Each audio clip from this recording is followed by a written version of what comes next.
Ассалаумағалейкум қазақ елі. Бүгінгі өзекті сұхбатымыздың жаңа қонағымен таныстырайық. Қазақстан журналистер одағының мүшесі, Қазақ ұлттық салт-дәстүр академиясының профессоры, халықаралық Жамбыл Жабаев атындағы сыйлықтың лауреаты, құрмет орденінің иегері Қошан Мұстафаұлы ағамыз.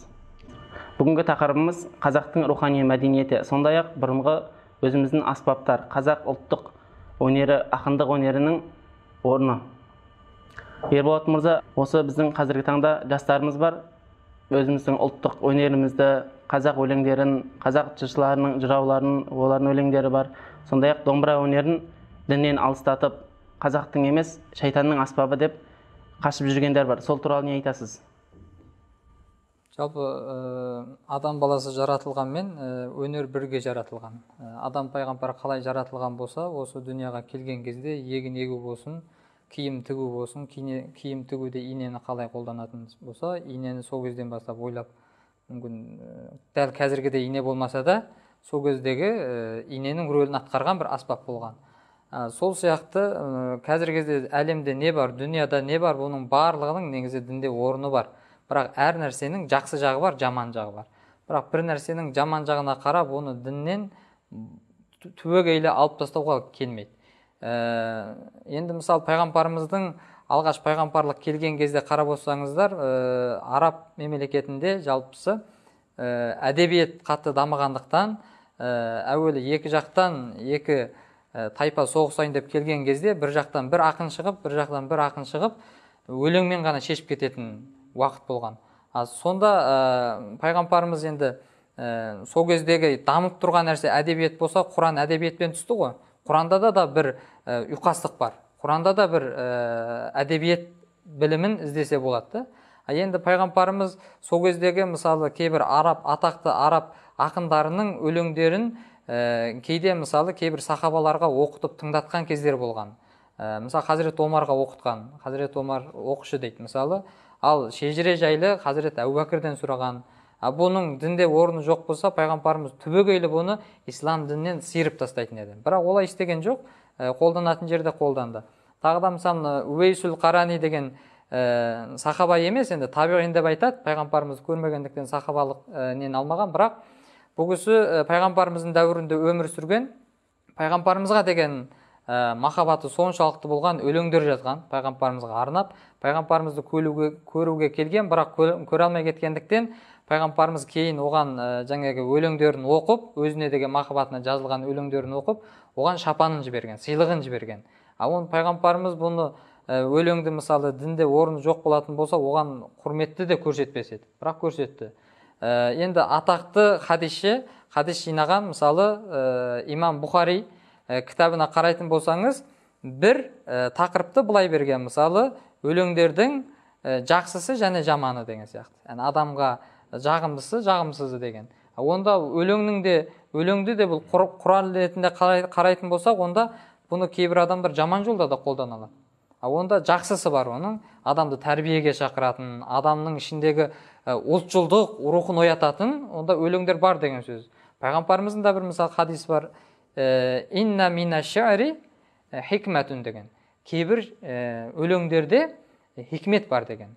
Ол адамға қалай әсер ететінін біз мүмкін бір 4 шумақ өлеңде жеткізетін нәрсені мүмкін бір кітаппен жеткізетін шығармыз, жай сөйлеген кезде. Бірақ өлең арқылы болған кезде оны 4-ақ шумақта жеткізуіміз мүмкін. Ал басқа бір хадисінде былай дейді да, мысалы кейбір өлеңдер сиқырлы, оны жаңағы адамдар дұрыс емес жолда қолдану мүмкін, ал кейбір өлеңдерде хикмет толы дейді да оны. Өтте мағанасы мысалы терең ойды сондай бір 4 жұмақ сыйғызып беріп отырған. Аспаптарға келетін болсақ та, әрине мысалы әр діннің өзінің уақытында таратушылары, дінді халыққа жеткізушілерінің қолданған құралдары әртүрлі болған. Мысалы бір кезде тек қана мешітте уағыз айтып жеткізілген адамдарға. Ал бір кездер болған тек қана кітаппен жеткізілген болған. Бір кездер болған жан-жаққа адам таратып жіберіп солай жеткізілген болса, ал бір дәуірде болған олар мүмкін аспаппен жеткізді. Ол аспапты онда біз қай жолда, қандай мақсатта қолданылғанына қарау керекпіз. Сол кезде оның орны дінде орны болады. Көп рахмет. Демек, қай заман болмасын, ақын жыршылардың өз қоғамына халық арасына ынтымақты алып келуге үлкен септігін тигізген болып отыр ғой. Иә. Енді Қошан мырза, бабаларымыздың бұрынғы айтыс жырлары бар. Соларда негізгі мақсат халықты тәрбиелеуде және дін мен дәстүрін тереңірек ұғындырудағы жолдың бір түрі деп айтсақ болады ма? Әрине болады. Мысалы енді қазір жаңағы сұрағыңызға байланысты айтайын, біздің қазақ халқы өзі әлмисақтан мұсылман халықпыз. Бұл біздің ата аталарымыздың бәрі дін ұстанған, сол өнер мен дінді байланыстырып пайдаланып қолданған. Мысалы енді жаңа айтып кетті ғой, бір айтып қалдыңыз, кейінгі кезде бір кейбір азаматтарымыздың діни көзқарастарына байланысты, оның жеке діни көзқарастарына байланысты қобызға, домбыраға деген көзқарастар өзгеріп, бұны тартуға болмайды, ұстауға болмайды деген жаңсақ пікірді таратқан кездер болды. Өйткені ал енді бұл қобыз да, домбыра да біздің ата бабамыздың, қазақтың ұлттық аспаптары. Бұл енді кезінде жаңағы соғыс кезінде пайдаланды деп отырмыз. Бұл халықты біріне бірін жақындату мақсатында кешегі жырауларымыз, батырларымыз соғысқа шығар алдында жыраулар, мысалы Ақтанбері жырау бола ма, мынау Қалния жырау бола ма, жыраулар жыр айтып, батырларды рухтандыру арқылы соғысқа аттанды. Сол кездерде пайдаланды ол аспаптарды. Әр өлкенің ақындар жыраулары бар. Мысалы мен Жетісу өңірінде өткен Қабан жырау деген атамыз өткен. Бұл кісі қобызбен жыр айтқан, діни қиссалар айтқан. Ал егерде бір ауылға, бұл 1600 жылдың соңында өмірге келген, кешегі жоңғар шапқыншылығы кезінде үлкен ерлік көрсеткен. Елімізді, жерімізді жаудан сақтап қалу кезінде үлкен еңбек жасаған адам, батыр, әрі жырау. Бұл кісі Жетісудың ақындарының ұстазы саналады. Мысалы, Кенен Әзірбаевтың бір әдемі сөзі бар. Бұл Сүйінбайдың да ұстазы болған. Ұстазы Сүйінбайдың Қабан ақын, бас иген ұлы жүзде тәмам ақын, нағашысы Жалайыр Қабан ет деп Жамбыл атам айтатын маған атын. Атағың үлкен еді Қабан жырау, Жамбылдың айтқан сөзі есте тұрау. Жиені Сарбас ақын ән салғанда әдеті мұртыңға құлақ бұрау дейді. Мінекей, өнерді пайдалана білген. Бұл кісі бір ауылға ақын келді десе, қолында қобызы бар, түйемен жүреді екен. Сол ауылдың тұсына келіп, төбенің басында тұрып, жаңағы қызбен айтысады, сояқта тұрып айтысады. Сонда Қабан жырау келіп, қолында қобыз бар деп, елдер күтеді ол кісіні. Келіп айтысады. Мысалы енді жаңағы сұрағыңызға байланысты айта кетейін, қазақтың сол кездегі, мысалы сол Қабан жыраудың дәуіріндегі ақындардың діни айтыстар да өткен. Жай айтыспен қатар діни айтыстар қатар өткен. Мысалы жаңағы біздің Қабан жырау атамызды бір Найман елінің қызы, Таутан деген қызы, Қабан жыраумен айтысамын дейді. Сол кезде ол кісіге айтады. Бұл кісі діннен де хабардар. Бұл кісі жорық жырау. Бұл кісі өте зерек ақын. Бұл айтысқанда сақ бол дейді. Ал дін жағынан да сұрақ қойып отырып айтуға болады дейді. Соны таңға аударып отырып айтысады бұл кісілер. Сонда жаңа Таутан деген қыздың Қабан жырауға айтатын сұрақтар бар. Дін жөнінде айтылады. Ананың қолында домбыра, қыздың қолында, бұл кісінің қолында қобыз. Екеуі бірдей пайдаланып отыр. Сонда қыз айтады, 5 парыз деген не? Соған жауап береді. Діни бүкіл жаңағы фарыздар жөнінде, намазды қалай оқу керек, не себепті оқиды, осының бәрінен қыз ақсақалға айтып отырады, сұрақ қойып отырады. Ағасы жауап беріп отырады. Сол діни айтыс екеуінің арасында жүреді. Сонда бір кезде Таутан қыз айтады, жеңу керек қой айтыс, ақын, Қабан атаны, жырауды. Сонда айтады, ақын болсаң алдыңа сал айтайын, Мұхаммедтің сүйегін кім ұстаған дейді. Айтыстың ортасында аяғына таяған кезінде. Сонда Қабан жырау атамыз айтады, бұл жас екесің сен дейді. Сонда Қабан жырау атамыз 60-тан асып тұр да, қыз 24-25 жас қыз. Сонда айтады, сен жас қыз екесің, айналайын, кейінгі ұрпаққа айта жүр дейді. Мұхаммедтің сүйегін кім ұстаған деп тұр ғой сұрақ. Сүйегін Омар ұстап Осман жуған, Әбу Бәкір құмға мен суын құйған, Алланың арыстан Әзірет әлі иман айтып қасында қарап тұрған деп жауап береді нағызға. Сонда қыз айтады, жеңілгенін мойындайды қыз. Атажан дейді, мінекей, жел сөзбен өзіңізге дәсі бұрдым, Атажан артық кетсем кешіру көр, маған батаңды бер дейді. Сонда Қабан жырау, қызым саған Алла екі дүниенің қызығын берсін деп бата береді. Бір көрдіңіз ба? Жаңағы байланыс. Дін бізде енді, ол біздің ата бабаларымыз дінді де, батырлықты да, шешендікті де бәрін қатар ұстап отырған. Ешқандай өзгерістік жоқ. Біздің кейінгі мына балаларымыз, кейінгі бір азаматтардың ойынан шығып жатқан, домбыраны жаңағы шайтанның ісі қобыз ұстауға болмайды деген сияқты әңгімелердің бәрін кейінгі бір азаматтардың өзінің пікірінен туған дүние. Негізі ол біздің өзіміздің біте қайнасып келе жатқан біздің аспаптарымыз. Мысалы енді тағы да айта кетейін, Қойгелді деген батыр өтті. Осы жоңғар шапқыншылығы кезінде 5 жаста Қойгелдінің ауылына Төле би келген. Келіп ана баланың зеректігін көреді, 5 жастағы баланы. Сөйтеді де Бұхараға Көкірташ медресесіне оқуға барады. 5 жастағы баланы. Бұл барып сол жерде медреседе оқып жүрген кезінде 1723 жылы мына жақтан Алтайдан кірді ғой жоңғарлар. 80 мың әскермен, қалың әскермен кірді. Сол уақытта бұл кісі 23 жылы Бұхарадағы медресені бітіріп кеп, ауыл балаларына діннен сабақ беріп отыр екен. Ал енді жоңғар шапқыншылығы басталып кетті, соғыс басталды. Бұл кісі сәлдесімен қолындағы асатаяғын шетке қойып, басына дулыға киіп, қолына найза ұстады. Сөйтіп жауға шапты. Мінекей Қойгелді батыр біздің халқымыздың қаншама дүниесін, елін жерін жоңғар шапқыншылығы кезінде алып қалған батырларымыздың біреуі. Төле бидің қасында болған. Мінекей, ал енді осыны қалай дінмен байланыстырмай айта аламыз? Діннен хабары бар адам соғысқа шығып тұр. Бұл кісі мысалы сол кезде Қойгелді батыр жекпе-жекке шығатын кезде жоңғардың батырымен жекпе-жекке шығады ғой. Сол уақытта 2 рақат намазын оқылады екен.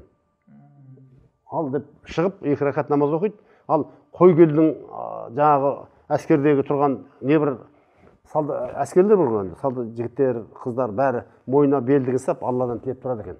Жекпе-жекте мына кісі жеңсе екен деп. Бұл кісі 2 рақат намаз оқып шығады. 9 рет жекпе-жекке шыққан. Бұл соғыс кездерінде. Бірақ бірде-бір жеңілмеген. Алланың құдіреті. Көрдіңіз бе? Ал енді тағы да келетін болсақ, мысалы, бері жылжи беретін болсақ, Абай атамыздың сөзі бар. Алланың өзі рас, сөзі рас деп.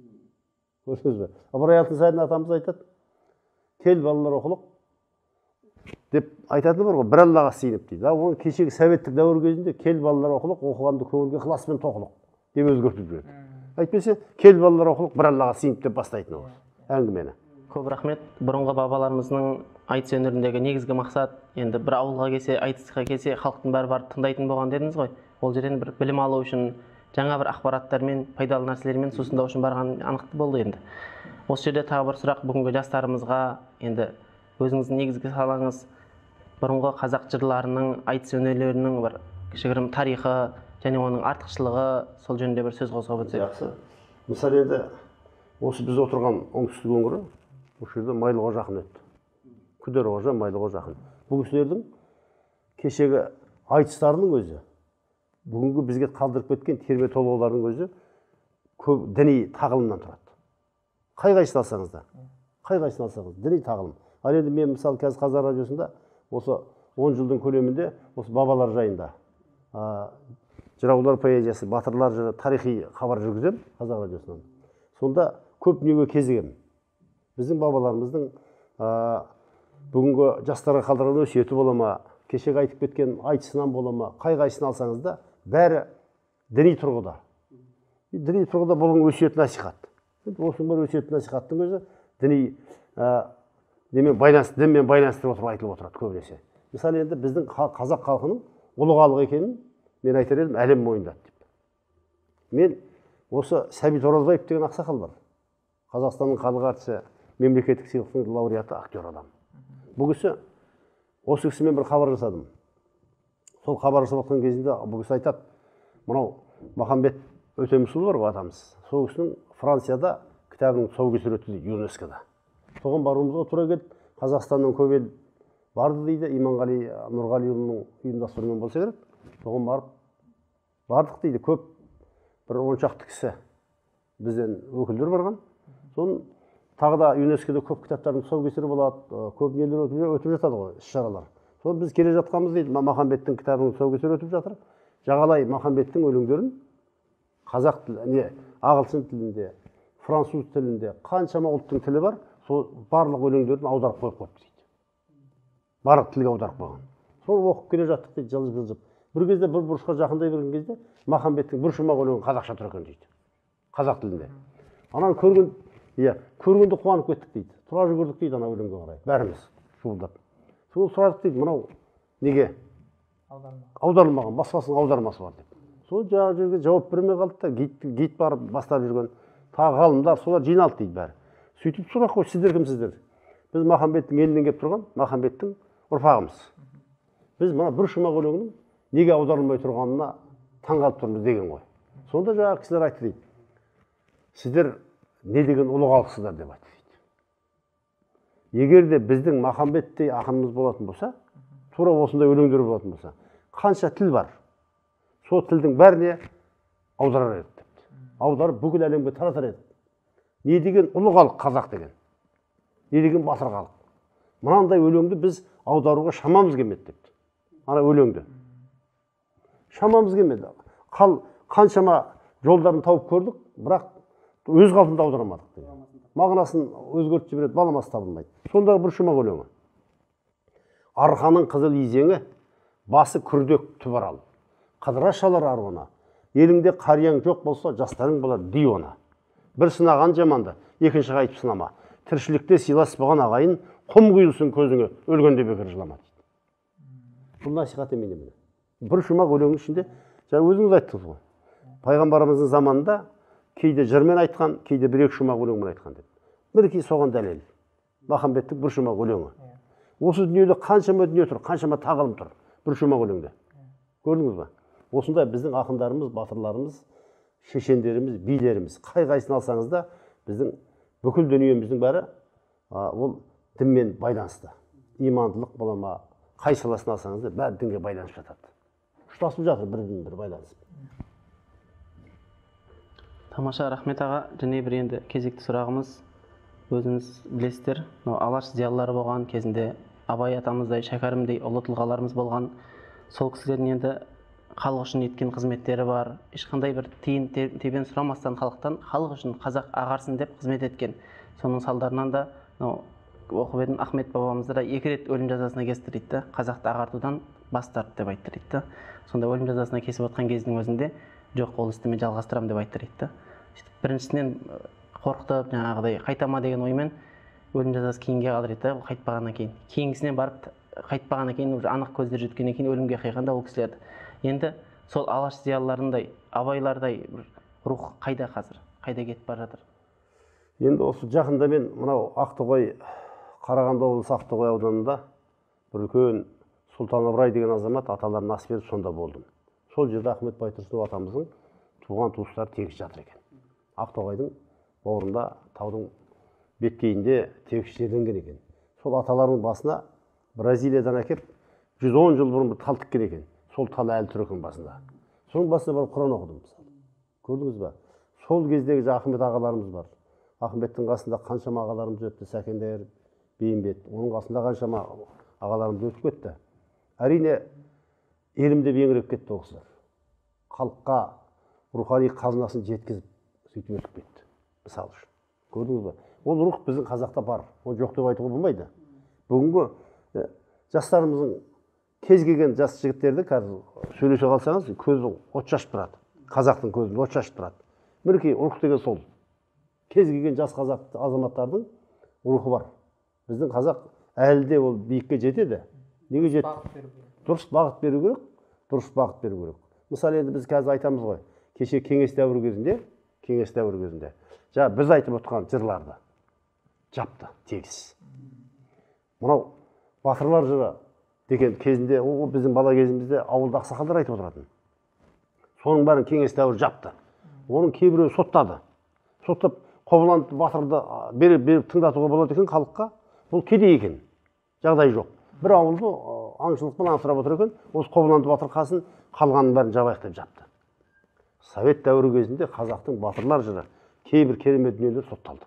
Бәрі жабылып ашылмай қалды. Ашпай жауып тастады бәрін. Мысалы, тағы мынандай бір мысал айтайын, жаңа рухыңызға байланысты. 1941 жылы соғыс басталып кетті. Ұлы Отан соғысы басталып, соғыс жүріп жатыр. Сол кезде 42 жылы өкімет басында Нұртас Оңдасынов деген ағамыз отырған. Нұртас Оңдасынов ағамызға Мұхтар Әуезов пен Қаныш Сәтбаев ағаларымыз хат жазған. Мынау Маңғыстау деген өңірде Мұрын жырау деген ақсақал бар екен.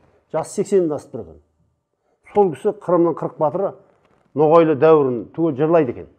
Соны алдырып, Алматыға алдырып, соны жазып алайық. Кейінгі ұрпаққа мұра қалсын дейді ғой. 42 жыл соғыс дүрілдеп соғыс өтіп жатыр. Соғыс жүріп жатыр. Кімнің жеңері, кімнің жеңбесі әлі белгісіз. Көріп тұрсыз ба? Сонда Нұртас Оңдасынов ақсақал өкімет басында отырып 10 мың ақша бөліп арнайы мұрын жырауды Маңғыстау жерінен алдырып Алматыға. Сөйтіп 6 ай жазған. Бір дәрігерді қойып қойған жанына. Сөйтіп Ноғайлы дәуір Қырымның 40 батырын 6 ай айтып, жырлап бізге қалдырып кеткен. Соғыс жүріп жатқан кездің өзінде біздің Алматы астанамызда ол кезде жаңағы жастарды жинап, соны тыңдатып отырған. Міне рух қайда? Сол рух үзілген жоқ. Кейіннен біздің мынау Рахманқұл Бердібай Ақсақал академик Ақсақал бастаған осы қазақтың жыршыларын жинайтын Мұхтар Әуезовтің мұражайында тек жастар жинап терме жыр өткізіп отыратын тұғын кештер өтеді. Біз онда студент болатынбыз 80 жылдары. Сол жерге жинап алып, бүкіл жастарға қазақтың жыр термелерін айтқызып кезекпен тыңдап отырады. Академиктер отырады төрде. Сонда ол біреуін сырдан алдырады, біреуін Жетісудан алдырады, біреуін Маңғыстаудан алдырады, біреуін Атыраудан алдырады. Ана жерде жыр кеші өтеді. Сол кешіңіз сағат 5-те басталса, түнгі 12-1-ге дейін барады. Ана маған кезек жетпей қала ма, маған кезек жетпей қала ма деп отырады домбыра тартатындар. Бір кезде бір кезек жеткен таңың түннің бірағы болып кетеді. Сондайға дейін барған біздің аталарымыз. Бұл мысалы бүгін сіздердің жасап жатқан жұмыстарыңыз соның жалғасы. Жалғасы. Неге десеңіз, бұл бүгін сіздер бассаңыздар, ертең тағы да жастар шығады. Бірінен бір алып келіп жалғаса береді. Біздің қазақтың рухы мықты. Қазақ еш уақытта төмендемейді. Жаңағы айтып отыр ғой жаңағы. Көрдіңіз ба? Францияда не деген ұлы халық едіңіздер деп тұр. Махамбеттің бір шумақ өлеңіне баға беріп тұр. Бүкіл халыққа баға беріп тұр ғой. Бұл әрине әлі жалғасады. Өздерінде жастар бар кезде бұл өшпейді қазақ. Енді сөзіңіз аузыңыздағы осы жерде абайлардың, ахметтердің рухын оятатын нәрсе ол жыр дастандар дедіңіз. Қазіргі таңда осы жыр дастандарды үйретіп, жыршыларды, жаңа жас буынды жыршыларды шығарып жатқан бір мектеп немесе шәкірт тәрбиелеп жүрген жыршы ағаларымыз бар ма енді? Бар. Әрине бар. Мысалы, Алматы Қазақ ұлттық консерваториясы бар. Сонда осы қазақтың халық әні кафедрасы бар. Сол жерде небір азаматтар, Ұлжан Байбосынова деген, Ардақ Исатаева деген қарындастарымыз сабақ береді. Жыршылар бар ол жерде, небір жыршылар, жыраулар бар. Алматыда өнер университеті бар. Шартов деп атайды. Ол жерде мысалы кафедраны Қайрат Байбосынов ағамыз басқарады. Қазақ ұлттық өнер академиясы. Қайрат Байбосыновта жыр классы деген класс бар. Арнайы мектеп. Оны Алмас Алматов деген азамат бар, Ерболат Шалдыбеков деген азаматтар бар, Айгүл Қосанова деген, Елмұрат Жаңабергенова деген қарындастарымыз бар. Сол кісілер сол жерде сабақ береді жастарға. Сөйтіп жылда бәленшама жастар бітіріп шығып жатыр. Ал Қызылордада Қорқыт университетінде, Қорқыт атындағы ол жерде де ол жыр мектептері бар. Онда да бітіріп жатыр. Ал енді сол жырмен рухтанып шыққан жастар неге жан-жағына өзінің мәуесін шашатпайды? Неге шапағатын түсірмейді олар? Мысалы, солардың осындай жастарымыз өсіп келе жатқанда біз үмітіміз көп, үміт күшті бізде. Мысалы 10 жылдың көлемінде қазақ радиосына мен жыраулар поэзиясы, батырлар жыры, билер, шешендердің сөздерін 10 жылдың көлемінде тоқтамай насихаттап келе жатырмын. Соны қаншама адам естіп отыр, қаншама жастар. Мысалы, естіген біреу өздерің шақырып отырсыңдар. Осындай өздерің сияқты жастар жан-жаққа шақырады, барамыз, шамамыз келгенше жетеміз. Мен Қазақстанның бүкіл түкпір-түкпірін аралап шықтым. Ана шетім Маңғыстау, Атырау, Ақтау, одан Орал, тегіс қаншама жастар бар. Дүрілдеп тұрған, өнерге деген құштарлығы керемет жастарымыз көп. Ал енді осындай азаматтар тұрғанда, мен қазақтың болашағы, біздің жастарымыздың алдағы алатын асуы әлі алда деп ойлаймын. Биік көп. Егемендік алдық қой, Құдайға шүкір. Ал енді біздердің заманымызда, бұл 80 жылдар студент болдық, Алматыда оқып жүрген кезімізде, егемендік туралы аз әңгіме көп қозғалмайтын ол кезде. 86 жылы біз сол болған көтерілістің ішінде 4 күн мен болдым. Бастан аяқ қалай болғаны, не болғаны көз алдымда тұр. Сондағы біздің жастардың көзқарасы қандай. Әсіресе мен ойладым, мына Әлия Мәншүк апаларымыз бар ғой, кешегі Совет одағы кезінде кеткен. Қыршынынан қиылып 19-20 жасында кетіп отыр екеуі де. Сондай қыздар шықты. 86 жылы. Аты басқа. Аты басқа. Не бір Әлиялар, не бір Мәншүктер шықты. Сонда мен таң қалғаным сондай, жігіттерден гөрі қыздардың рухы мықты ма деп ойладым. Ана жерде аты ойлап шыққан кезде енді оны айтып жеткізу қиын. Міне сол егемендікке қол жеткізді. Ал енді солар өсіп келе жатқан ұрпақтар ғой қазір. Біздің қазақ кеше Қабанбай, Бөгенбай, Наурызбай, Шапырашты Наурызбай сияқты батырлар тұрғанда, солардың ұрпақтары тұрғанда, біздің алар асуымыз әлі алда. Көп рахмет аға. Бүгінгі жастарымыздың қазіргі уақытта баршамыздың бір сондай жыр дастандарға мұқтаж болып шөлдеп отырған заманымызда өздеріңізде үлкен ағалардың бар болғаны бізді де қуантатын дүние. Көбейе беріңіздер, молая беріңіздер, дами беріңіздер, көптеген шәкірттер тәрбиелей беріңіздер. Енді соңғы бір сұрағым болсын. Ертеңгі өскелең жастарға өсиет ретінде. Енді қазіргі уақытта табысы аз, пайдасы аз деген бір мамандықтар бар. Енді қазіргі уақытта ол енді бәрімізге белгілі мұғалімдік. Бірақ бұл негізінде ұлтқа қызмет ету болып табылады ғой. Мұғалімдік деген жас буын тәрбиелеу, жаңа шәкірттер өсіру ешқашан тоқтаған емес. Бала туылу, көбею. Аллаға шүкір елімізде көптеген жастар айтқанда дамып жатыр. Енді осы мұғалімдерімізге, әсіресе ер мұғалімдер, енді ер кісілер аздау, ер мұғалімдерге айлығы аз болғанмен де осындай бір ұлық істерінің сыйлығы Алла тағалада екенін бір түсіндіріп, соларға бір қуат серпін берсеңіз. Мысалы енді бүгін мен елбасының жолдауын тыңдадым. Бүкіл министрлер, депутаттар тегіс жиналды. Осы сіз айтып отқан сұрақты елбасы жылда көтереді жолдауында. Жылда көтереді. Мысалы қаншама дүние айтылды бүгінгі елбасының жолдауында. Осы өзің айтып отқан ұстаздардың айлығын көтеру, ауылдың жағдайын көтеру. Енді болмаған соң қанша не керек, ақша керек па, берейік, бәрін көтерейік деп шырылдап отыр ол кісі. Мысалы енді соның бәрін төменгі жақтағы азаматтар бәрін қолға алып кету керек қой, дүрлетіп алып кету керек. Мысалы үшін мен бір нәрсе мені де толғандырады, ол жаңағы біздің бүгінгі күнгі ұстаздардың төмен жалақысы. Содан кейін мынау медицина саласындағы дәрігерлердің төмен жалақысы. Осы екеуі ауыр болып тұр халыққа. Көп рахмет аға. Енді сізге де осындай үлкен табыстар тілейміз. Мынау бейбіт заманда, тоқшылық уақытында, егеменді еліміз бар кезде жылы төсек тастап, елге қызмет етуге ешқандай кедергі жоқ кезде жастарымызға бір жақ құсап, оян қазақ дегіміз келеді баршамыздың. Ерболат мырза, енді осы сөзімізді өзіңіз бір қысқаша қорытындылап кетсеңіз. Абай жолында да келеді ғой, жаңағы Біржан Салды Абай үйіне шақыртып, 3-4 күн жаңағы ән салғызып, өлең оқытқызып, сол кезде соның өлеңдеріне таң қалған Абай рахмет айтқан кезде, енді Біржан Сал аға дейтін, қазір өлеңнің құны Насыбайдан да төмен болып кетті. Сіз енді осы өлеңнің құнын көтергеніңізге рахмет дейді. Сол сияқты Қожан аға, енді мына қазақтың ұлы қасиетті осы тұлғаларын біздің жастарға танытып жүргеніңізге рахмет. Осы құндылықты сіздер көтеріп жүрсіздер. Енді бұны сіздер танытатын, сіздер әрқашан сіздерге тілектеспіз, жолдарыңыз ашық болсын. Осымен құрметті көрермендер, осындай қысқаша сөзде тұшымды жауаптар және пайдалы кеңестер болды деп ойлаймыз. Келесі кездескенше қош сау болыңыздар.